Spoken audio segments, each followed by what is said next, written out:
Le 15 juin, on est censé être parti du site et avoir tout déménagé. Et on a l'espoir du coup qu'avec la solidarité, on trouve un endroit où nos animaux pourraient loger et où on puisse réouvrir la ferme.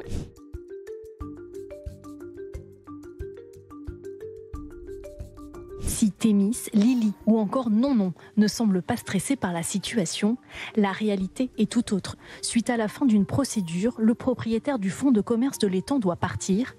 La ferme, installée ici depuis septembre 2022, est donc contrainte de déménager avant le 15 juin. Alors la mairie nous avait trouvé un terrain et là on a su avant-hier qu'on ne pouvait pas finalement le mettre en bail parce qu'il y a un des voisins qui s'oppose donc à l'installation de la ferme. Si on ne trouve pas de terrain, on va devoir vendre tout le monde et c'est nos bébés.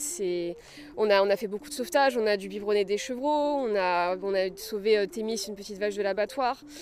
Et on ne se voit clairement pas les laisser devoir les vendre à d'autres personnes. On s'y est énormément attaché. C'est comme un chien qu'on a à la maison. Nous, c'est nos bébés et on ne peut pas imaginer s'en séparer. Je vous avoue que ça a été la panique à bord pour nous et il y a plus que des larmes qui ont coulé.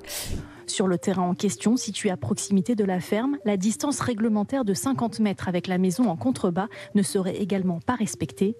D'où ce retour à la case départ pour les 70 animaux. C'est ce terrain-là que nous devions avoir, donc ça ne va pas être possible. C'était un terrain qui était plutôt très pratique parce qu'on a le canal de Provence, on a l'accès à l'électricité et surtout il est qu'à une centaine de mètres de nos habitations. Et il était quand même relativement grand, donc on avait la place d'aller installer nos animaux et nos installations. La date d'abattoir d'ici, du départ, c'est le 15 juin. C'est demain, clairement, dans 15 jours, donc ça va être très très compliqué. La priorité, c'est de vite trouver un terrain, que ce soit public ou privé, par le biais de personnes qui auraient un terrain à nous louer ou à nous vendre. Enfin, on étudie toutes les propositions possibles et inimaginables. Le problème, c'est qu'il nous faudrait une habitation sur place pour la surveillance des animaux.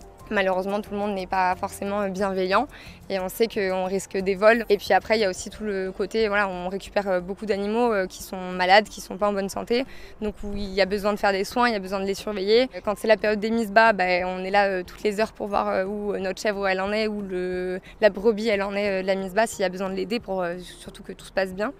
Quand on a des petits qu'il faut biberonner, il faut se lever toutes les 2 heures, donc si vous êtes à une demi-heure de route, ça passe pas. On a appris en venant ici qu'effectivement c'était la dernière fois qu'a priori on pourrait venir ici, donc les enfants étaient plutôt déçus de ne pas pouvoir y revenir encore et encore et encore. Ça m'a touchée forcément, hein. Je ne comprends pas comment cette situation est possible et on les soutient avec tout notre cœur et ce qu'on peut faire, le peu qu'on peut faire pour eux, quoi. On espère que ça ne va pas fermer et qu'il y aura une solution derrière, quoi. Contactée, la mairie d'Olioul nous a indiqué qu'elle continuait à trouver une solution. La ferme a par ailleurs lancé un SOS sur les réseaux sociaux auprès de sa communauté.